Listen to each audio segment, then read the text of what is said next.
Pinabang pinansyal alang sa mga rice farmers o fuel discount assistance alang sa mga corn farmers, gikatakdaon niyang iapod-apod matod sa taga-Department of Agriculture Region 7.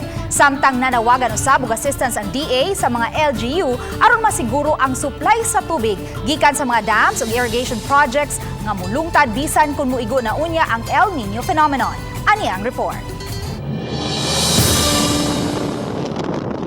Ang kahumayan sa lalawigan sa Bohol ang usa sa gihulagway sa Department of Agriculture nga vulnerable kung makasinati og grabing epekto kung moigo man ang El Niño phenomenon karong tuiga. Base sa kasayuran nga nakuha sa DA gikan sa pag-asa ubos sa normal ang gidaghanon sa tubig uwan nga ibundak sa Bohol sugod niadtong buwan sa Enero hangtod sa Mayo karong tuiga. Kay ang Bohol ang adunay labing lapad nga kahumayan sa Central Visayas, gipangandaman karon sa DA nga dili kini mahiagom og grabing kadaot. Nanawagan karon og assistance ang DA sa mga LGU aron masiguro nga adunay igong supply sa tubig alang sa mga kahumayan. We are closely coordinating with the National Irrigation Administration kay naamang gud tay mga dams, and even for DA we also have our small scale irrigation projects, mga rain catching area, small water impounding project. What's more important is for the determination of the efficiency of water utilization. Samtang ang Negros Oriental nga may labing lapad nga kamaisan sa Central Visayas,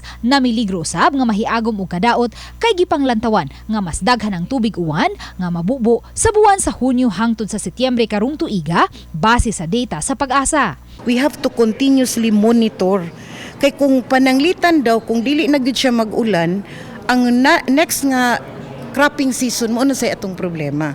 So really hoping nga mild El Niño nang, although na may indication nga mild El Niño. Hinuon may buffer stocking na sa mga binhi ang Department of Agriculture Region 7. Sa pikas bahin, nanawagan usab ang DA sa mga municipal ug provincial agriculturist nga makig-alayon sa ilang buhatan aron mapaabot ang tabang ngadto sa labing apektadong mga mag-uuma. There are eligible farmers that could really be granted for this RFFA assistance. We also have the fuel discount assistance for the corn farmers. We have for the rice farmers and we have for the corn farmers. Uban ni Godfrey Rilien, Luan Merondina, Balitang Bisdak.